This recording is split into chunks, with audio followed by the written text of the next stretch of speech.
broadcasting from an undisclosed location, from a secret hunting spot known only to him, and the guy who told him about it, and possibly the guy who told him. It's a show all about hunting in New Zealand and around the globe. This is The Hunting Show. Find The Hunting Show on Facebook and Twitter for up-to-date information on upcoming shows and topics. Welcome back to another episode of The Hunting Show. There's an election coming up, and you'd have to live in a cave, or you're living overseas, or you're from overseas, to not know there's an election coming up in New Zealand. And I think it's really important for particularly New Zealanders to understand where politicians stand on issues that matter to them. So I put out a challenge to any politician that's listening, or their aides are listening, that I would like to interview a number of you, particularly from one from each of the major parties, and this may or may not come to fruition, about where they stand on certain issues. And I do know that not all politicians are into hunting. In fact, most probably don't hunt. But there are certainly some that have it on their radar and understand that 300,000 New Zealanders recognise themselves as hunters in various forms, and that we're an important part of their voting base. So one political leader that did take me up on the opportunity to do an interview with us is the Honourable Peter Dunne, and joined on the phone by Peter. How are you? Good, thanks, Stephen. How are you? Oh, good.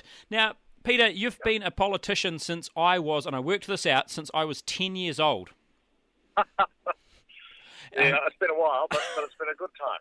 And how have you managed to keep enthusiastic for the last, was it 25 years? It's 30 years, actually. Oh, crikey. Okay, correction. You've been a politician since I was 4 years old. 4 years old. Even better. There's been lots of things going on. It's been a period of great excitement and great challenge and great change, and I've always found things, nationally and things in my own electorate that have kept me interested and kept me involved. And Peter, you've taken a particular interest in the outdoors, or particularly I've met you a couple of times at hunting shows, the Taupō Seeker show, and I've even seen you wandering down the lakefront in Taupō and said hello to you, and I'm sure you looked at me puzzled. But well, lots of people say hello. No, look, I'm actually not a hunter myself, but I believe very strongly that hunting, tramping, fishing, getting out into the New Zealand's great outdoors is a really important part of our characteristic as Kiwis. And I guess what annoyed me and what got me involved in the area in the first place was seeing some of the restrictions that were being placed on people doing that. And, the idea that the environment was some sort of nice big flash photograph that you put in the living room and looked at from afar, but weren't allowed to go out and enjoy it because you might do it some damage, just seemed to me to be ridiculous. So that's when I first started to get involved in these sorts of issues. It's an interesting one, because you may not... There's been a few figures around, or bantered around, about how many New Zealanders are or recognised as hunters, but the figure that I heard from a number of sources was it's around 300,000 New Zealanders actually identify as hunters, or of various forms. That's duck hunting, or duck shooting, I should say, deer stalking, pig hunting, and it's a very powerful voting base. It is, and I think that a lot of people tend to have a very stereotyped view of who those people are, and tend to be very patronising and dismissive of them. And I think it is an important voting base, and I think that they do deserve representation, and they do deserve someone who's prepared to be their advocate, and that's what I've attempted to do. What issues have come up for you time and time again? And I'm sure I'm going to ask you some of the questions about them soon, but with regards to hunting in particular. There's a general one about, you get all the prejudice. You get the prejudice of people with firearms. You get all the terrible times that happen when there's an accident and someone's killed accidentally. This is all hunters are responsible, that type of thing. But why do you need to be doing that sort of sport anyway? Plus the fact that you go into the bush, you don't take good care of it, etc., etc. So all those silly prejudice-driven comments. But then I meet people. Comes back to your 300,000. I meet people who, are good, keen blokes who are hunters. But I've met high court judges, senior business people, academics, you name it, right across the spectrum. And I guess that reinforces for me that there is no one sort of archetypal hunter in New Zealand. There's a range of New Zealanders, good people who enjoy being out in the fresh air, who enjoy the camaraderie of their mates, who enjoy the hunt, and who just enjoy that whole aspect of New Zealand lifestyle. And I just think that needs to be celebrated and upheld rather than forever being sneered at and poo-pooed by people. The interesting thing you say about that is I agree with what you've just said, and I also would like to add that I think hunters have a better respect for the environment than most. I think they understand where food comes from. I think that they want to keep their environment pristine because they want to enjoy it better. And they don't tend to be on the green side of the fence, but they do tend to be people that instinctively look after the world around them. Yeah, and I think, look, that's absolutely right, and I think that goes to the heart of the whole issue for me, that the way the environmental debate in New Zealand has developed in recent years, you're either a green with a capital G, which means you buy into a whole lot of other stuff, or you're a vandal. Most New Zealanders, because of the nature of this country, have a respect for the environment. People who hunt or fish or tramp or who just, climb mountains, etc., they have a huge respect for the environment. They want to preserve it in its pristine state as best they can because they have such a respect for it. So this notion that these people can't be trusted, the only way to look at the environment is safety from afar, that the Greens and their sort of fellow travellers promote, I just think is just so wrong and so out of step with the majority of New Zealanders. Someone said to me once, the Greens are really watermelons, green on the outside and red on the inside, whereas hunters are... So I'm going to use that. Can I borrow that occasionally? Yeah, sure. That's fantastic. You can indeed. But the same person described hunters and fishers to me as being avocados, dark green on the inside, on the outside rather, and light green on the inside. And I think that's true. It's the same with people who use the land. They want to be stewards of it. Do you think one of the questions that came up when I asked publicly or asked out on our Facebook pages and social media for questions for yourself was that they saw a lot of money going into product development around and tourist and money going around other industries, but they feel like hunters get left out. We've got great companies like the Hunter Safety Lab, who we interviewed a couple of weeks ago. These are world-beating products that don't seem to get the recognition that some of our other technology industries get from the government. Yeah, I think that's right, and I think that if you look at the contribution that hunting-related tourism makes to New Zealand, it is significant. Big interest from overseas, particularly North America and Europe. One of the reasons why I was very keen to establish the Game Animal Council was to give not only a voice for recreational hunters in terms of the issues that affect them, but also enable more credibility to be placed upon the value of recreational hunting, both in terms of value to the individual and value to the New Zealand economy, but two, value in terms of the business side of it, the guiding side of it, the tourism side of it, the potential for really making a lot more of that, because we're very fortunate in this country. We have wonderful resources, we've got a very good environmental record, and we've got some very sensible people involved in running the industry. And I think you're right, there's huge potential there, but we just don't hear enough of it. So that was one of the reasons behind establishing that council, which began its work a couple of months ago. Can I ask you a little bit more about the Game Animal Council and how it came to be? Well, it came to be because, I guess, several years ago, talking with people involved in outdoor recreation interests, there was this thing we've just been really talking about, the sense that no one took them seriously. They couldn't get a say, that DOC in its operations was always biased against them, etc., etc. So we decided to start to push for, as I say, a council that would be there to advocate their interests specifically. And we started work actually way back in the days of the Labour government. We got so far with them, then we picked it up with the national-led government, and I was able to get the legislation through last year to establish this council. And so that's I'm really pleased about that. But the thing that's been fascinating to me in the last probably 6 to 8 months has been the change in attitude within DOC. DOC was telling us as late as last year, this thing will never happen, just you're wasting your time. Now DOC's saying we want to work with the council. We've seen areas where it can take a role, such as in hunter education, hunter safety, and all of that area, and plus a whole lot of management of some of these herds of special significance. And I think it's fascinating to see that change of attitude. So I'm looking forward now to much more constructive engagement and much more seeing we're all partners in this. We're not sort of antagonists. We're all partners, and making sure that we all can produce that and promote that common interest. Now, this might not have much to do with you, but I sort of understand that the early inklings of this sort of movement were with the Wapiti Foundation. That's right, and that's going back a few years now too, but that was a really good example of how to manage that particular herd successfully, how to involve all of the stakeholders. It's a word I hate, but it's the best one in the circumstances, in the process. And what we're looking for the Game Animal Council to do is, if you like, lift that type of approach to the national stage. And so far the signs are very good. We've got buy-in from obviously the hunting groups, and they're pretty diverse. We've got buy-in from iwi. We've got buy-in from some of the hunting lodge operators, the tourism-related people. Certainly now looks like we're getting buy-in from DOC as well. And I think that sort of partnership approach of everyone working from their particular angle towards the common good is going to be the way to move forward. If you were going to talk about, and we've talked about the Game Animal Council, but if we talked about 3 or 4 big successes that you've had for hunters since you've been running around in the bowels of power, what would they be? Well, that would obviously be the number one success. I think the fact that we even got the process of engagement established way back in Labour's days, where we actually had the consultation process that led to 4,500 plus submissions.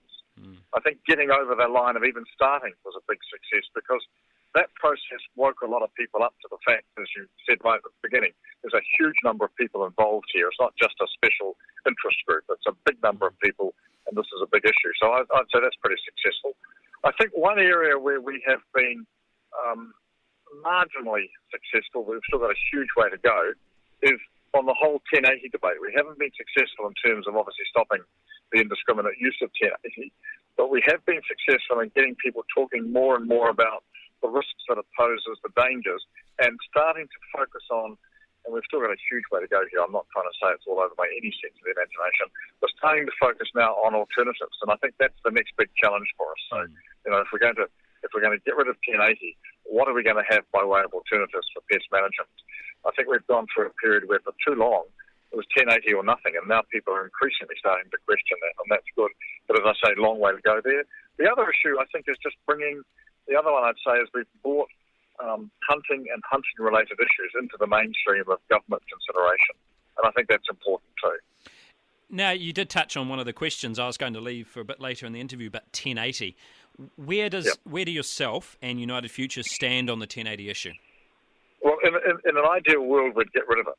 And we promised at the last election, we actually went in with a simple ban 1080 policy, which lacked, in many senses, credibility, because we weren't too strong on the alternatives. So we found a lot of people who said, but look, there's a massive issue of rodents and stoats and, possums, etc., doing all this damage.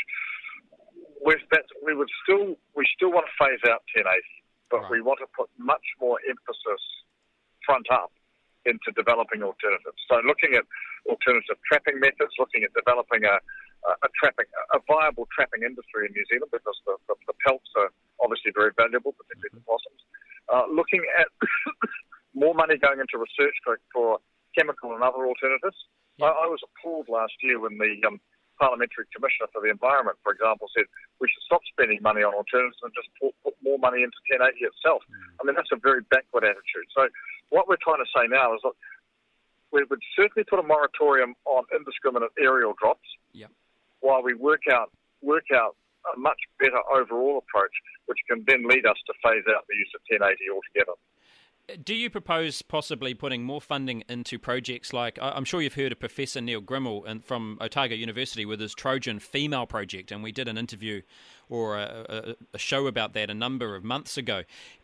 Is that the future, putting effort into finding alternatives? Yes, it is. And it's, I think that it's not really credible to say, let's just get rid of this stuff because we know it's adverse environmental impacts, etc., unless you've got a replacement and an alternative in mind. And the only way you're going to discover those alternatives is through adequate research. So we've got to support and encourage that. And New Zealand's actually, if you think about the vectors that we've developed to cure various diseases or other situations, New Zealand scientists are very, very good in this space if given the opportunity of developing those alternatives that are environmental friendly but effective. And so That's got to be where we put a huge amount of emphasis. Because I find it astounding that you do have technologies like this Trojan Female project was really born here, that doesn't seem to be getting any great accolade from the current government. It's a great technology. It's got a potential to eventually, and Neil Gimel actually said it could be 60 or 80 years before it removes the need for 1080. But gosh, it just sits there simmering away rather than being put out there. Yeah, sadly, that's the story of New Zealand. We have heroes in our own country that often go without notice here, but develop international reputations, and for some reason we ignore them at home. And I think it's that type of research and people like him that we really need to focus on and be putting much more effort into, because they're going to pay our long-term dividends here. Yeah, they are. And what about with regards to, and this is a tough one, but a lot of hunters are concerned about access to land, particularly DOCA states, obviously. Yeah, and we want to, bottom line is we want to preserve public access, full stop, to land in terms of walking access across that land. We want to preserve public access to rivers, lakes, etc. And one of the things that's really interesting in the current debate about sale of farmlands to overseas interests is if you have a look at the Overseas Investment Act, Section 17 is very, very specific about a number of obligations that the Overseas Investment Office has in terms of preserving access, in terms of preserving water quality, making sure that natural habitats aren't upset, etc. I'm far from certain that it actually does anything about those. I don't think it's, in fact, I know it's never consulted, with the Fish and Game Council about some of those issues. It certainly hasn't consulted with many environmental and conservation and hunting and recreational related groups about those matters. And yet the Act is very, very clear that they are obligations that it has. And I think that a lot of the concern people have arises from the fact that it's not that in dealing with these things, it's only paying lip service to those very important factors. So what are you going to do about it? Well, I think the first thing to do is enforce the law. Right. Make them, and they're making these decisions, actually follow the processes that the law sets down. Make them have to consult with Fish and Game about the environmental and conservation impact.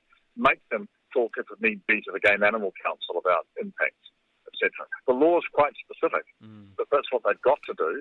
I don't think they're doing it, and I think a lot of people are rightly concerned as a consequence that access to land is lost as a result of a change of ownership, and that environmental quality in terms of clean rivers, in terms of fish stocks and other natural species is threatened as a result. And it doesn't need to be that way because, as I say, read Section 17 of the Act. It's very clear that these are obligations on the office to make sure are protected before it agrees to any such sale. Do you think, for example, we had the Stevenson or Lochinver property sold recently, and that got a lot of media coverage. I just wonder whether things like large hunting blocks and things just aren't in the media's field of vision. You don't get that public opinion behind these sales. Yeah, I think that's true, and I think that a lot of the stuff goes through under the radar screen, unless it's a high-profile buyer.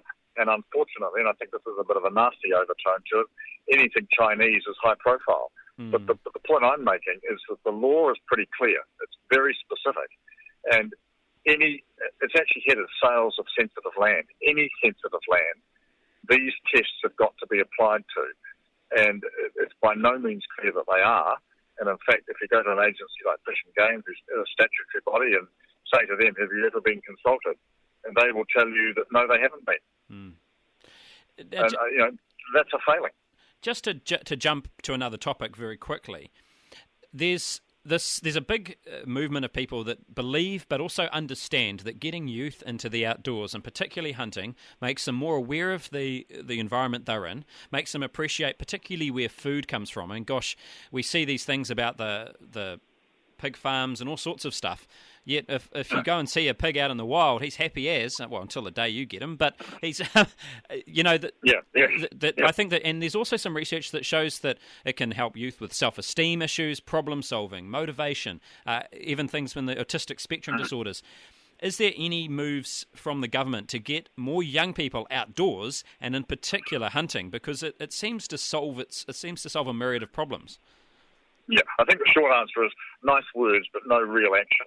Right. And we take the view that type of approach, actually, as you say, instilling those values in people, it's got to be an important part of the education system. It's part of their knowledge base, actually. Because I think a lot of people think food comes from the supermarket. They don't realize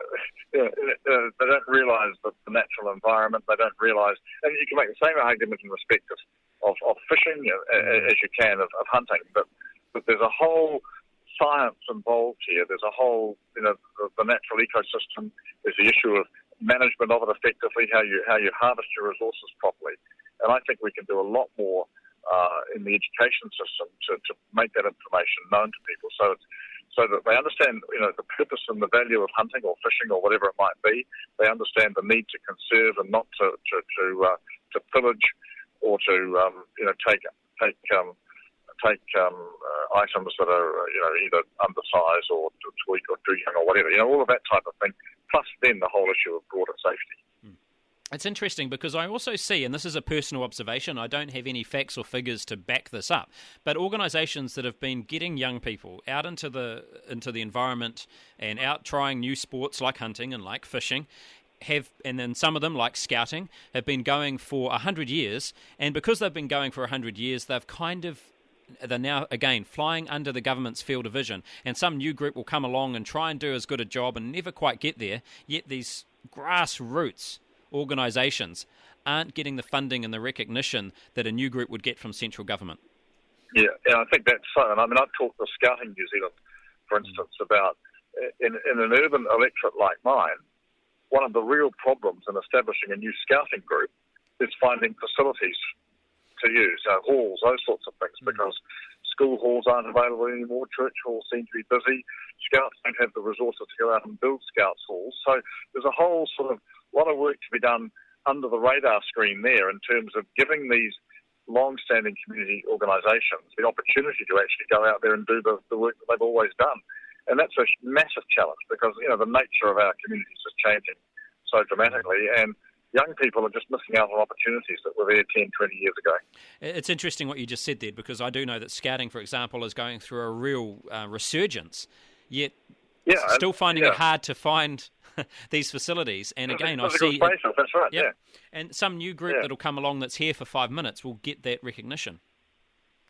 Yeah, and I think, that's a real challenge. And as I say, I've talked with scouting people about this, and we've scratched our heads and trying to figure out how you actually go about it, because there's no doubt that a number of young kids are looking for this type of engagement, but they can't get that opportunity. Well, again, you get seen at all the hunting shows and at the Seeker show, and again, you've been a great advocate for the outdoors. If you had a couple of points or a couple of things you'd really like to get across to the hunting community, what would they be?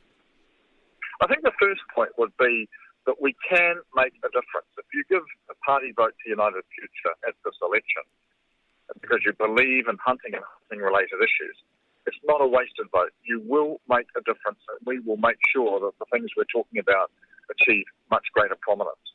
And that would be the first point. And the second point would be to say, if you don't believe that, look at the record. We have delivered, but we could do much more with more support.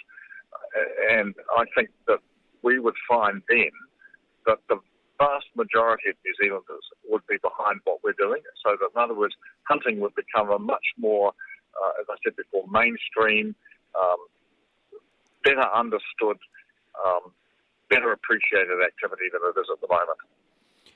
And what about those people that say that you're a relatively small party? It's only the last election. It's only you that was in the House. Yep. If they give a vote to you as a party vote and you don't get across that threshold, why? Why bother? Well, yes, but equally, if you don't give us the vote to start with, we won't get there. I knew that was going to be the answer.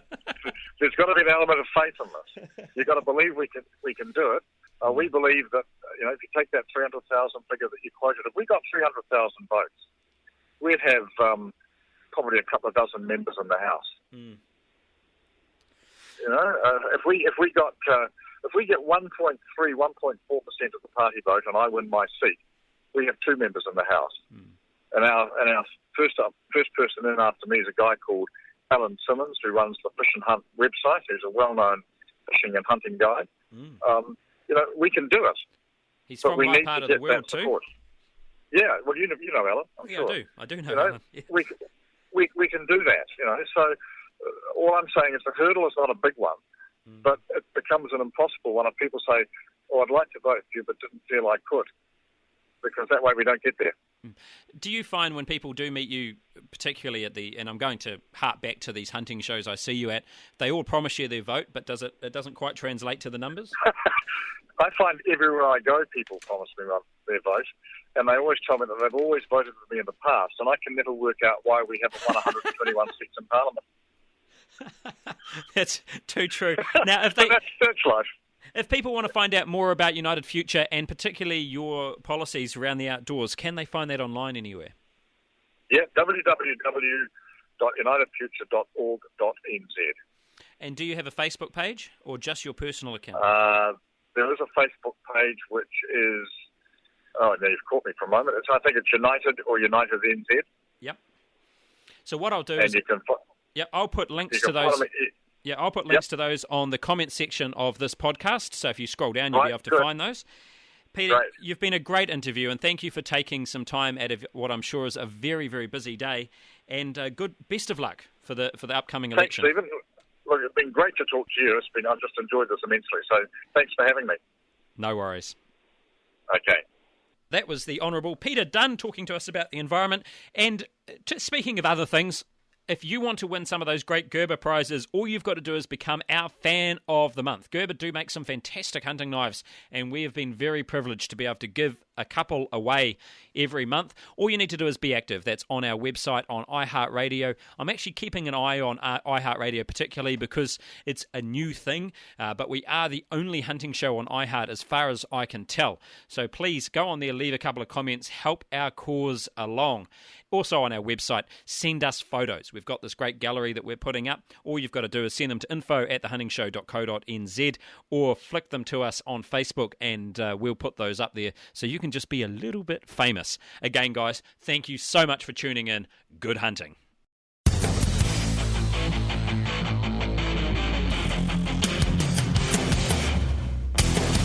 Broadcasting from an undisclosed location, from a secret hunting spot known only to him, and the guy who told him about it, and possibly the guy who told the guy who told him. It's a show all about hunting in New Zealand and around the globe.